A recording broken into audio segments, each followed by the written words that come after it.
Welcome to Melt. I'm Suresh Venkat.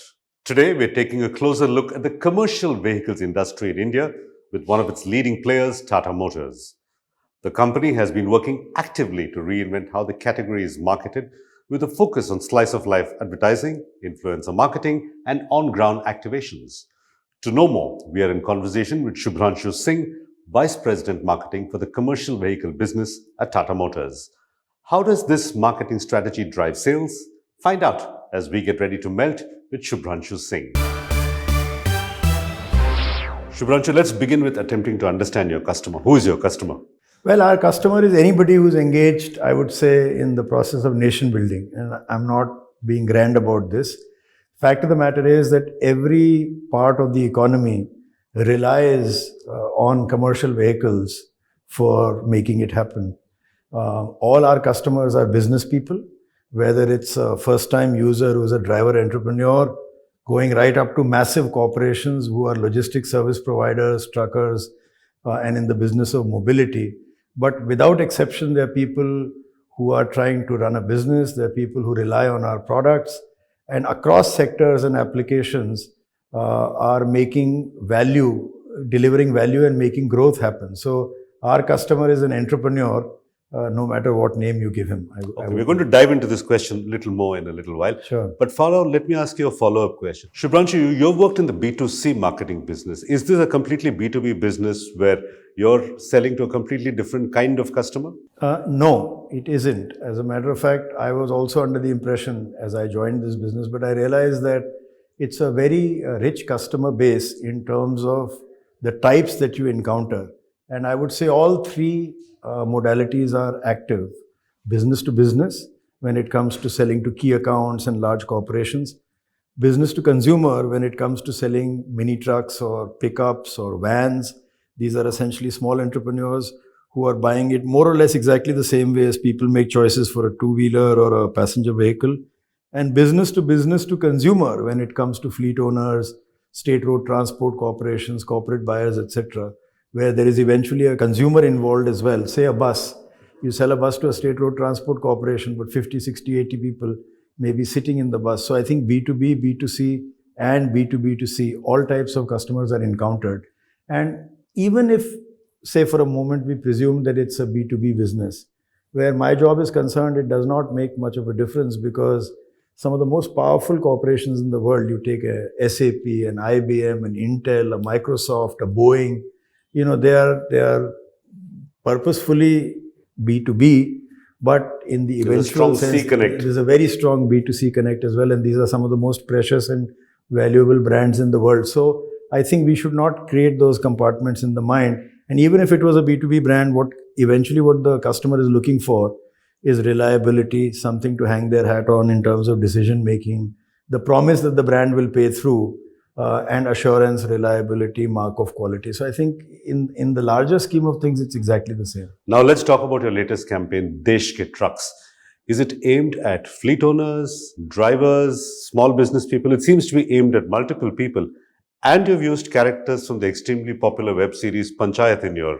So talk us through the reasoning here. So you're exactly right. It is aimed at many people. And in the commercial vehicles ecosystem, there is not one but many stakeholders. So when a person is buying a vehicle, obviously they will do their due diligence. They will compare between the options available. They will want to get down to every detail of the specifications of the vehicle. But then they are also usually customers who rely on financing. So they will also look at whether they can afford it, what does it take to put on the table to be able to afford that vehicle.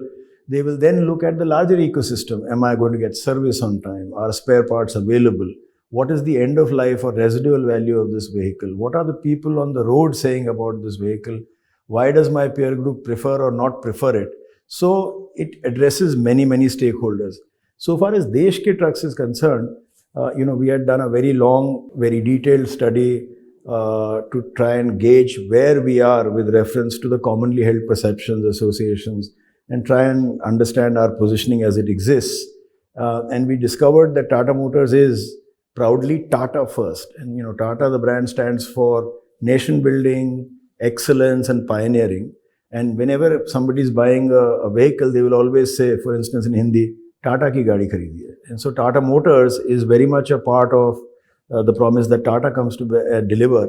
And nation building and doing right things for the community and for India is number one as it gets played back. So proudly we say Desh ke trucks, because with humble confidence I believe that only Tata Motors can claim that stature. So the Tata brand, parent brand, is a pretty strong brand, and that's pretty obvious. Does that make your job as a marketer much easier, that the brand pretty much sells itself? Yes, I must confess that that obviously is the case. There is humongous amounts of goodwill, respect, I would say almost bordering on reverence for brand Tata, what it has done for the country, the legacy that it has. It's been providing leadership with trust for 155 years. That takes a lot of doing. And I think the way in which we have created the CV industry, we are pioneers, we built this industry in India. And I think that very much sits at the back of the mind for every intender. So when it comes to total awareness, I think that definitely comes to aid us. But when it comes to active consideration, reasons to prefer, driving specific associations, etc., I think we have to do as much homework and work as hard as anybody else. It's a very competitive market. So Shubhranshu, truck drivers have a pretty tough life. Not many of us know about it. I'm a regular urban consumer. I don't know how goods reach me, but I've learned that truck drivers have extremely difficult lives. And one of the pegs of your Desh Ke Trucks campaign is making the lives of truck drivers easier. How does this help selling those trucks, especially if you're marketing to a fleet owner, for instance? Yes, that's a great question. In fact, before I joined this business, I must confess, I also had a blind spot when it came to just seeing trucks on the road. Correct. Yeah, and the day I accepted the offer, every second vehicle on the road that I encountered happened to be a truck. So I think while every box of, when you order from an e-com app, every box that reaches you, the water that you drink at home, your groceries, even the bricks with which your house was built, everything has a commercial vehicle involvement, but we don't see it in our data much. So far as the positioning campaign was concerned, you had earlier asked me about why we chose, regular people who were starring in a panchayat. We just basically wanted to have the right characters involved. We wanted to show it from the perspective of the driver, what they encounter on the journeys, how what we are doing in terms of innovations, technology, is really helping them in terms of cabin comfort, in terms of safety, in terms of just number of trips that they can do. So it's aiding their profitability, keeping them safe, giving them a better overall view. And this resonates with fleet owners, the health and welfare of their truck Very drivers? much so. I mean, we've had crores of views on this, even organically. And the thing that they liked was, we are not only pushing through facts and figures, that we are able to put it in a storytelling way. Emotional content. Yes, with a slightly tongue-in-cheek approach, in the sense we're trying to make it palatable, light touch of humor. There is banter between the two of them. That sort of a thing just aids the ease of appreciation where our very vast customer base is concerned. And this campaign was an entirely digital campaign, am I right? No, we did have a kickoff on television. You see, again, the media mix is basically decided upon in terms of the number of stakeholders who are relevant to us. So TV plays a big role in that. TV in terms of reaching the larger body of intenders. So if you're addressing the total market, then I suppose TV does have that advantage. But at the same time, we are trying to make it very hardworking. So we want lead generation to happen. We want people to be able to engage with us, which is where social media platforms and our work with influencers has played an important part. But also trade media in terms of press and print, and out of home, because our vehicles, our intenders, our current owners are always on the road. So out of home is a very significant medium for us. And in all of these, we have tried to inject a bit of science in terms of how we go about it, how we choose, where we place. It's trying to do it as programmatically as possible. We've heard of influencers for cosmetic brands, for fashion brands, for travel brands. I've never heard of an influencer for a commercial truck brand. Yes. How does this influencer marketing work in a genre that is so, for want of a better word, hardcore as commercial vehicles? Just for the record, influencers did exist. It's not like people, in fact, they were flourishing, they were crores. Well before the digital revolution. Yes, I think, people, it happens to you and me, right? Suppose I'm in the market to buy a washing machine. I can go to a last mile interaction and listen to the salesperson telling me the benefits and features of one versus the other. But I will know of somebody who has recently bought a washing machine, or if there is such a thing as an expert in washing machines in my friend circle, I will reach out to. So it's word of relevant mouth, not only word of mouth. And I thought the influencer piece was important because it helps us cut across languages, across the types of applications.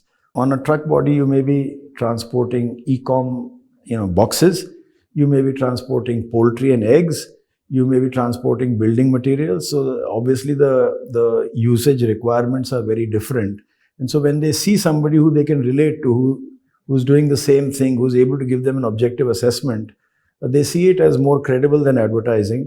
It comes across to them locally, and we have found great joy in micro and nano influencers because they're actually able to help and engage and interact with their More effective than hiring, say, a big Bollywood star or a cricketer as a celebrity, these influencers? I think the celebrity piece is very distinct from the influencer piece. We've had national influencers who have larger following, so it tends to give you a more a regular viewership, and it fades off over a longer period in time. But the nano and micro influencers are way more relatable. So if I'm in a Hapur or a Cuttack or a Moga, a local person is speaking to me in my language, I know probably who he or she is. That just convinces them better, we feel. Speaking of hyper-localization, does local radio, regional radio and the audio medium play a role in your marketing mix? Yes, in fact, our endeavor is to probably do more there. The convention with radio was that it's typically seen to be a chaser medium. So it's a resonance. If you're building resonance with your mainstream plan, then you run a high level of radio spots over a period in time, and it just gets you more reminder ability. What we want to do is different because naturally, when a person is in the vehicle, they may be listening to that content. So we are trying to see if we can do more active storytelling, more engagement, and in the future, some of those plans I'm hoping will materialize. But yes, from time to time, we do make use of regular radio advertising. You spoke about performance and lead generation. Where do you stand on this whole debate of this is a brand building campaign, or this is a brand building activation, or this is a performance and lead generation campaign?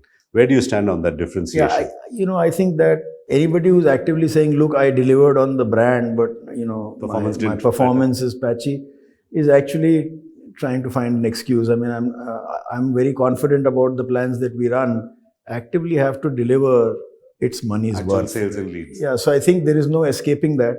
At the same time, you should avoid the myopia of only being focused on the short term and the sales piece, because that can actively drive behaviors or messaging that in a sense potentially could erode the brand. So the sensibility to apply is whether what you're doing for the brand actively helps you deliver the business targets, but vice versa, it should not put the brand and its associations on a tier 2 pedestal. This is an important lesson for marketers. How do you draw this distinction? If I have short-term sales targets and I push aggressively on lead generation and sales, in what way could I end up harming the brand? In what ways? Well, if you're wearing the marketing hat and only looking at it from a professional lens, then usually people are biased or predisposed towards driving the brand message first. Mm-hmm. But if you're actively in the field, if you actually have open your eyes and ears to research that's coming in, and we do copious amounts of research, I think that you should not be living under that question mark. It's quite obvious to people. People will tell you in quarterly meets, salespeople will walk up to you and say, it's delivering to us. You can check with dealers. Is it delivering footfalls? Is it creating traction? Are you in line with the market environment? So for example, the price of CNG versus the price of diesel, that gap can immediately lead to a greater attraction or the lack of it for CNG vehicles. So naturally, you'll have to position your product and drive media in line with what's happening in the macro environment. And I think so. If anybody says, I never understood why it delivered on the brand but didn't deliver on sales, I don't think that's possible. I think there's some storytelling happening there. Go back to marketing school and relearn some of those lessons. Shubhranshu, you've also spoken specifically on the use of WhatsApp. What role does WhatsApp play in your mix? Yes, it's a very important area. In fact, we find that social networks, and this is common knowledge, has become more and more social media. So the plans that are proposed by large social platforms are essentially reach-driven plans. That's the way the world is right now. That is their calling card. And so when it comes to the chemistry, the interaction, the intimacy of smaller groups, the actual networking, we find is happening a lot on platforms like WhatsApp and elsewhere on dark social. So, and it's no mystery, what is the first thing you do after you get up in the morning is probably go and, check something like a WhatsApp. I shouldn't be doing that, but I do it. Yes, and and we within that we have various facets of our life playing out. So I have on WhatsApp a group of my schoolmates. I have another group of my engineering college batchmates. I have another group of my, groups where I may have worked in the past. This is nothing to say of the work groups that you That's have. right. These are just personal groups. And in the world of commercial vehicles, you see, it's an active business tool. So people are actually pulling in information, sharing information actively. Business solicitation very often happens on WhatsApp. So when we go to these stands or nakas as they're called, and we ask people and we check their smartphones, they are as digitally savvy as you and I. In fact, they rely on it more because when there is a need for somebody to rent a vehicle, they'll probably reach out to them on WhatsApp. So what we're trying to do is to have more capsules of product information, to circulate more stories about how we can help them run their business better, smarter, and more profitable way, and just create a climate of information sharing and positivity. And there, I think things like WhatsApp work very well. Play a big role.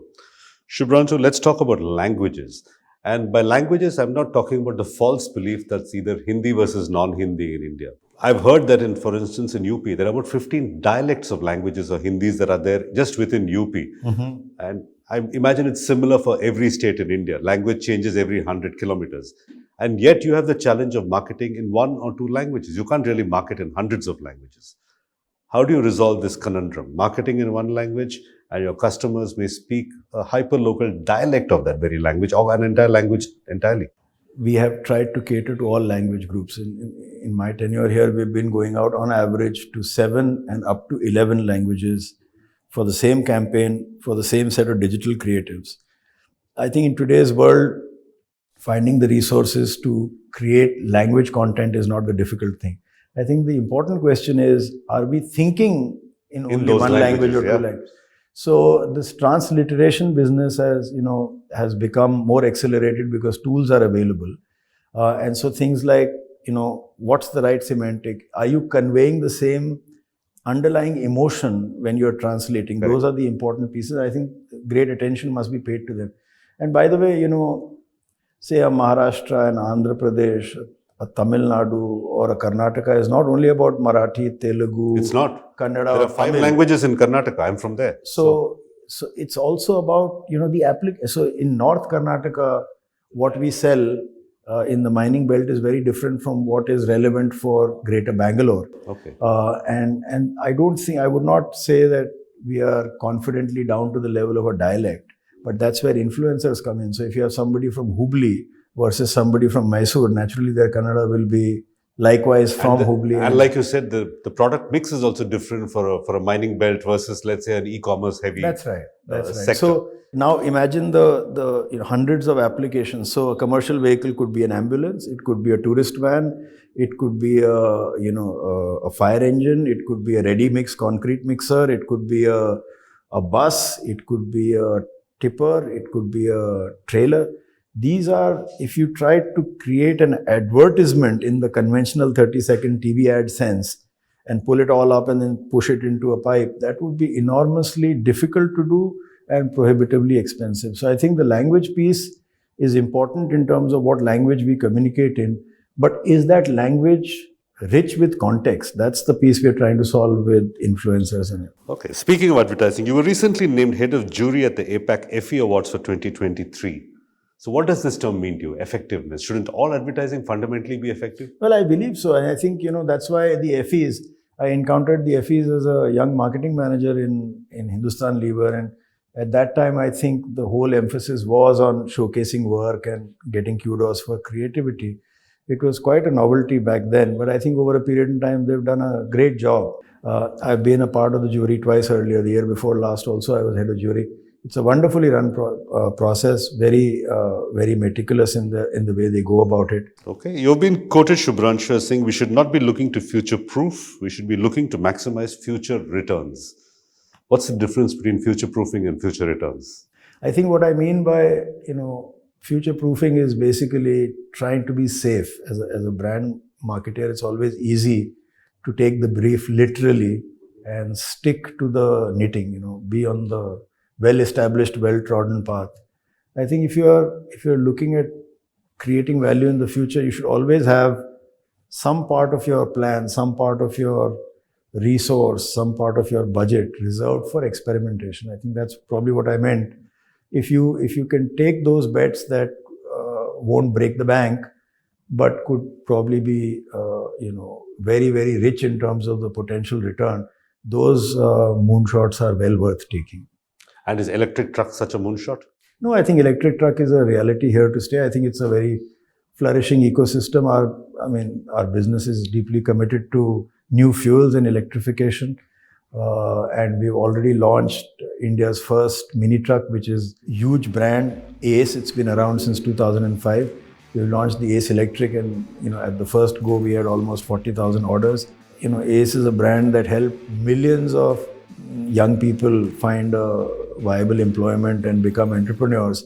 But it's the same Ace Electric that's being sold to the likes of Amazon and Flipkart, Walmart, and all. So I think electrification is a already established reality. Yes. Okay. Shubhranshu, final question: how good a truck driver are you? No, I've had the opportunity to drive a few trucks at Pune. We have a test track. How easy or difficult is it? It's not very difficult at all. In fact, especially when it comes to the small pickups, and we have three: a small pickup called the Intra, a large pickup called the Yodha, and a mini truck called the Ace. You wouldn't feel the difference from when you were driving let's say, passenger vehicle. The bigger trucks take a bit getting used to, but the cabin comfort, the way in which you have steerings which are maneuverable, you have seats, the interiors, everything are absolutely first class, and so therefore, in terms of it's not a struggle when it comes to. So if I came to your test center, can I drive a Tata truck? We'll have to take the right permission, and I hope you have a driving license. Of course I do. Not a commercial driving license, a regular passenger driving license. We'll try and organize something if it's permitted. Yes, but I think it's not difficult to do, and more of the technology and the innovations that are being from the passenger side is coming into the. No, in fact, I would say in some cases we are ahead of passenger technology. Yes, for example. Things like ADAS, just collision mitigation. This is something we are actively promoting because we do know that this is a very large concern in India. And our minister, Mr. Gadkari, has also been repeatedly saying we have a number of accidental deaths, etc. So safety, provision of both active and passive safety, mechanisms that allow you to drive with comfort. Because the driver, to the extent possible, should be so comfortable that fatigue doesn't set in. So we are actively delivering those promises, and you're welcome to take a look and try and get behind the wheel. Okay, that brings us to the end of this interview. Shubhranshu Singh, thank you very much for talking to us at Melt. Thank you for having me here. It's a great institution, and it's a privilege to be here. And with that, it's a wrap on this episode. You can follow Melt on social media. The handle is Ready to Melt, or simply log on to readytomelt.com. If you'd like to follow me, I'm @Suvenk on Twitter. Till next week, goodbye, and thanks for watching.